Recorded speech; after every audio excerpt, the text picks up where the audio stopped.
जय हिंद, भारत माता की जय। दोस्तों, मैं major DP Singh never say die show का एक नया एपिसोड लेके फिर से हाजिर हूँ।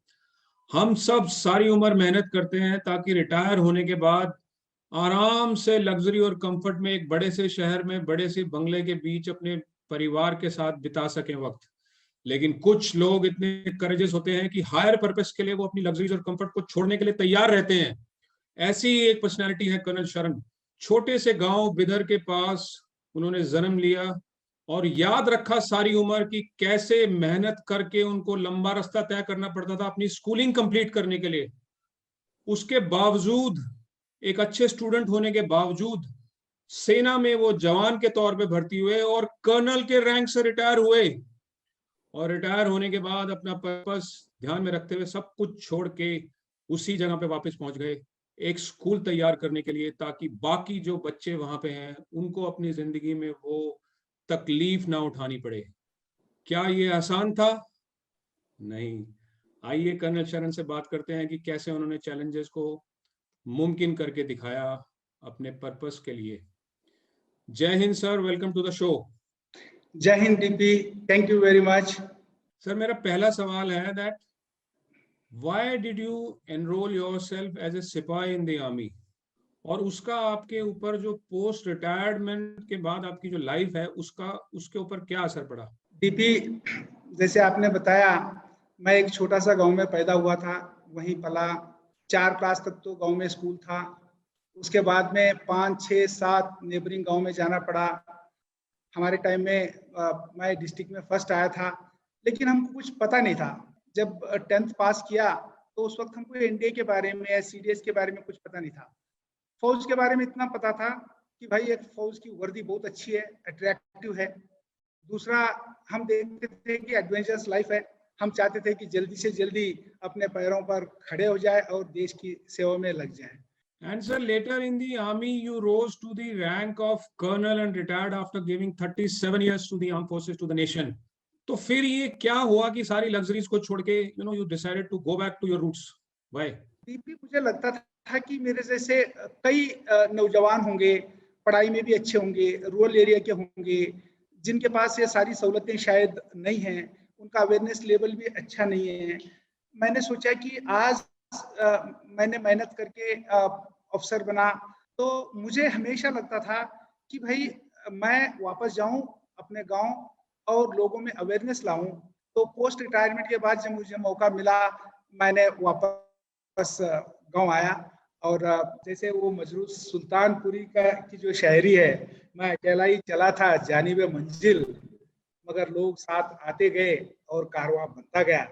और उसी तरह से यहाँ पर आया था अकेला ही। अभी काफी सारे लोग मेरे साथ जुड़ चुके हैं और कई बच्चे हैं जिनको मैं फौज में जाने के लिए प्रेरित कर रहा हूँ। सर, आपने तो असर दिखाना शुरू कर दिया, लेकिन आपके इस डिसीजन के कारण आपकी फैमिली के ऊपर भी बहुत असर हुआ होगा।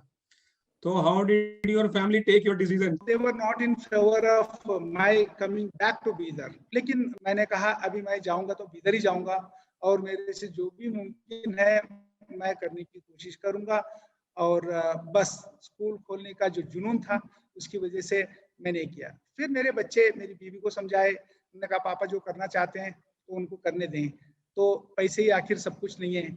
चलो थोड़ी बहुत जो प्रॉपर्टी है या पेंशन है हमारा, वो काफी है जीने के लिए एक डिसेंट लाइफ। हम कुछ लोगों की जिंदगी में बदलाव देखना चाहते हैं और उससे बढ़कर के शायद कोई खुशी नहीं है। इसकी वजह से मैं वापस बीदर आया। Great sir. तो ये जो डिसीजन था स्कूल खोलने का, ये छोटा डिसीजन नहीं था। What type of challenges did you face opening a new school? 37 साल फौज में रहने के बाद एक कल्चर आ जाता है, एक वर्क इथॉस होते हैं अपने, और काफी डिसिप्लिन होती है, प्रोफेशनलिज्म होता है। और दूसरा, मैं थोड़ा आर्टिस्ट था और परफेक्शन में विश्वास रखता था, हर काम परफेक्टली होना चाहिए। लेकिन साथ ही मैं जीरो एरर सिंड्रोम में विश्वास नहीं करता था। And it was difficult to adjust with the civilians जो स्टार्टिंग में, लेकिन आप अगर मेहनत से एक ठीक ठाक प्लानिंग करके आप करोगे काम तो वो अच्छा ही होगा। एंड कई दफ़ा डेलीगेशन ऑफ रिस्पॉन्सिबिलिटी और directive style of command function जो हम लोग को सिखाया जाता है, सब कुछ काम तो आप अकेले नहीं कर सकते। आप निर्भर रहना पड़ता है दूसरों के ऊपर। तो this was prove to be ineffective at, तो उस वक्त हमको और हथकंडे अपनाने पड़ते थे कि we were slightly more innovative in our approach. एक टीम सिलेक्शन का एक सबसे बड़ा चैलेंज था। दो मेरे साथ जिन्होंने नौकरी करी थी, उन्होंने ब्लाइंड ट्रस्ट मेरे अंदर रखा और उन्होंने कहा तू जो करेगा उसमें कामयाबी मिलेगी, हम तुम्हारे साथ हैं। मेरे को ग्राउंड रियलिटी थोड़ा कम पता था क्योंकि मैं आता था साल में एक बार, खास करके कंस्ट्रक्शन में हमारा नॉलेज कम था एंड काफी कुछ डिपेंड करता था जो कंस्ट्रक्शन इंचार्ज है और इंजीनियर है। एंड मैं उस वक्त जब देखा कि भाई people started taking me for granted, तब मैंने कहा कि एक हार्ड टास्क मास्टर तो था ही था और थोड़ा रूथलेस भी था इन माय डिटर्मिनेशन। तो मैंने सोचा चलो रियल शरणप्पा जो एक सोल्जर है मेरे अंदर, तो वो बाहर आता गया और हम बढ़ते गए। जब आर्किटेक्ट ढूंढ रहा था, एक highly talented architect Indian company का सीईओ, वो मेरे घर आया, प्रेजेंटेशन दिया। जब उसने मेरी कहानी सुनी तो वो इतना प्रभावित हुआ कि सर आप ये सब कुछ ताम झाम शानो शौकत की जिंदगी छोड़ करके जब आप बीदर वापस जा रहे हो और गांव के लिए कुछ करना चाहते हैं, तो मेरी company is please to do this project free of cost. कुछ दिनों के बाद वो काफी डिस्गस्ट हो गया, कहा कि कर्नल साहब हाउ आर यू डूइंग? मैंने कहा फर्स्ट क्लास। आपका बीपी कैसा है? मैंने कहा कि क्यों, क्या बात है अभय, क्यों ऐसे पूछ रहे हो? मैंने कहा आप कैसे काम कर सकते हो ऐसे लोगों के साथ? मैंने कहा देखो फौज ने यही सिखाया है, when the going gets tough the tough only will get going. तो हमने कहा कि भाई हाँ जी। तो दूसरा ये कि नेवर से डाई, हम कुछ ना कुछ कंटीजेंसी प्लान कर ही लेते हैं। एंड मैंने कहा कि भाई फौज में तो यही सीखते हैं एडवर्सिटीज को अपॉर्चुनिटी में किस तरह से कन्वर्ट करना। और तब वो हंसता था कि बोला मान गए सर। एक चैलेंज था फाइंडिंग गुड टीचर्स। फ्रेशर्स को नई ट्रेनिंग देना शुरू किया और जो एयरफोर्स के लेडीज थी, ऑफिसर्स लेडीज, उनको मैंने मोटिवेट किया, जिसकी वजह से हम लोग फिर टीचर्स का जो चैलेंज था वो भी हमने एक्चुअली सुलझाया। Very good sir.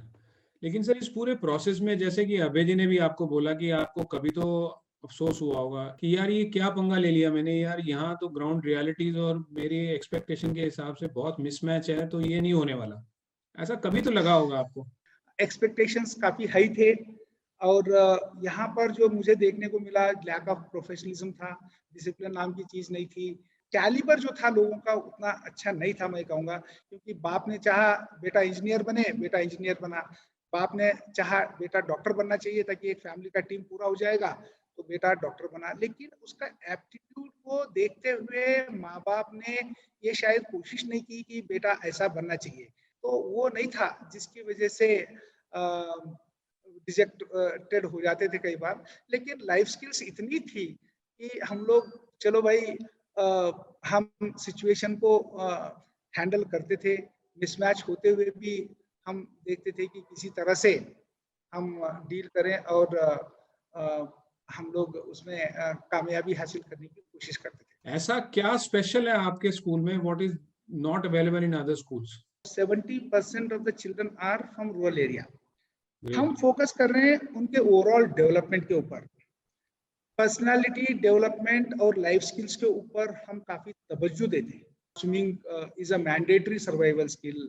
हमने एक ऑब्स्टिकल कोर्स भी कंस्ट्रक्ट किया है, इंडोर शूटिंग रेंज है हमारे पास। फिर बच्चों का एक एप्टीट्यूड टेस्ट कंडक्ट करते हैं हम लोग, और माँ बाप जब आते हैं हमारे पास तो उनको बताते हैं आपका बेटे का स्किल जो है इसमें है। और एक मेंटरिंग सिस्टम हमने डेवलप किया है। हर टीचर को हमने कुछ बच्चे दिए हैं और टीचर्स को एनकरेज करते हैं कि जाओ पेरेंट्स से मिलो, देखो बच्चा करता क्या है। एक पर्सनल टच डेवलप करवाते हैं। एक professional and personal development of the teachers के ऊपर भी हम लोग काफी ध्यान देते हैं। हमारे बच्चों का जो लर्निंग है that is not exam oriented, अगर बात ये कहूँ। और हर साल हम एक दफा तो एक मिलिट्री एस्टेब्लिशमेंट भेजते हैं हम लोग। आजकल हर तरफ कोविड का इम्पैक्ट है, तो आई एम श्योर आपके स्कूल के ऊपर भी ये बहुत तगड़ा झटका लगा होगा।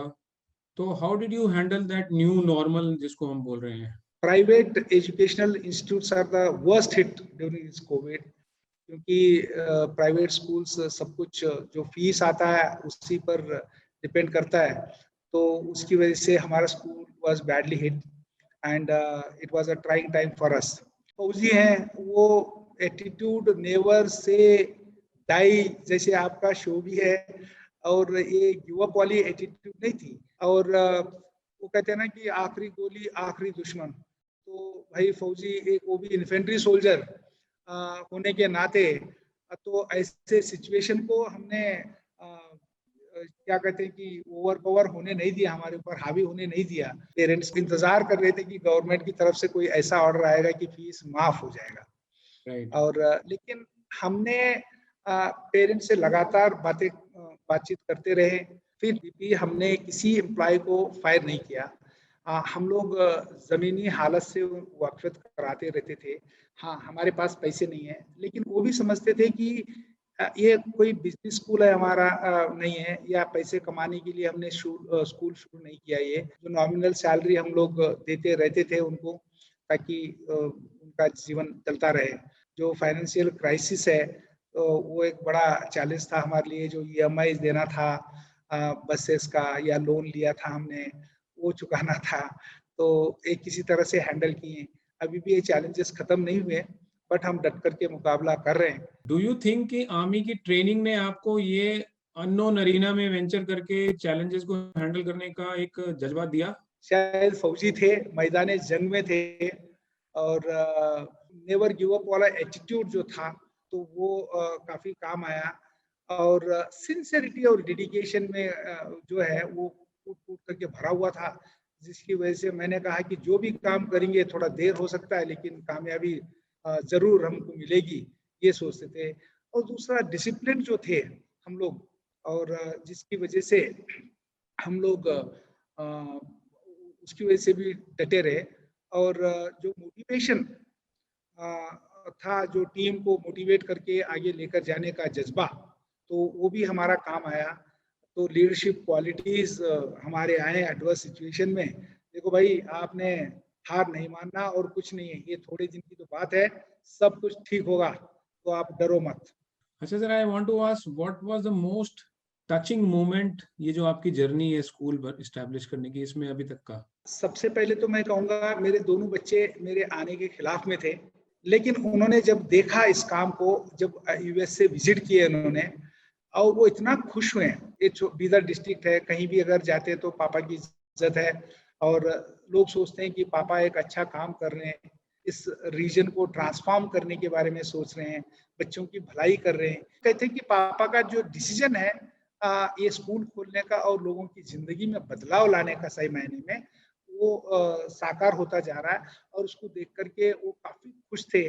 और वो एक मेरा टचिंग मोमेंट था। और एक मिसेस महान्या नंजप्पा, एक एयरफोर्स ऑफिसर की वाइफ थी, मेरे पास आई, कही अगर आप मेरे को सैलरी नहीं देंगे तो मैं आपके स्कूल की मैं प्रिंसिपल बनने को तैयार हूँ। और उन्होंने 4 साल पूरा खत्म किया, एक पैसे नहीं लिया हमसे। इसके अलावा कुछ बच्चे मिले मेरे को, एक इंजीनियरिंग ग्रेजुएट थी, कारंजी नाम की लड़की, जिसने अपना ब्राइट करियर, रैंक होल्डर थी, स्टूडेंट ऑफ द ईयर थी। उसने जब हमारे डेडिकेशन को देखा कि उसने अपना बेंगलुरु से ऑफर आए और मल्टीनेशनल कंपनी से ऑफर्स आए, वो नौकरी ज्वाइन नहीं करके और हमारे साथ कंधे से कंधा मिला करके दिन रात मेहनत करी। एक लड़का था मुस्तफा, बहुत एक बदमाश लड़का था, और हमारी एक टीचर ने कहा सर या तो मुझे निकाल दो या तो मुस्तफा को निकाल दो, मैं तो खुद से करने के बारे में सोचती हूँ। तो जब उस लड़के को मैंने ये टीचर को बोला, देखो मैम, अच्छे बच्चे को सुधारने की क्या जरूरत है, वो तो सुधरे हुए हैं, कुछ बिगड़े हुए बच्चों को आप सुधारो तभी मैं मानूंगा। तो वो बच्चा आज की तारीख में है one of the most disciplined students हो चुका है। तो ये सब मैं देखता हूँ तो ये टचिंग मोमेंट्स ही है। ऐसे कई सारे बच्चे हैं। आपका सक्सेस मंत्रा क्या है? टू बी वेरी ऑनेस्ट, मैं ये तो नहीं कहूँगा कि मैं सक्सेसफुल हूँ, अभी भी स्ट्रगल बहुत बाकी है, और बस डट करके काम करने की कोशिश करेंगे। मैं एक चीज में शायद माहिर तो नहीं हूँ, लेकिन एडवर्स सिचुएशंस को मैं अपॉर्चुनिटीज में कन्वर्ट करने की कोशिश करता हूँ। अगर एक लीडर, मैंने कहा यार अभी कोविड आ गया, चलो क्या करें, अभी तो मुश्किल है भाई, अभी तो अंधेरा ही अंधेरा है तो जिंदगी में आगे।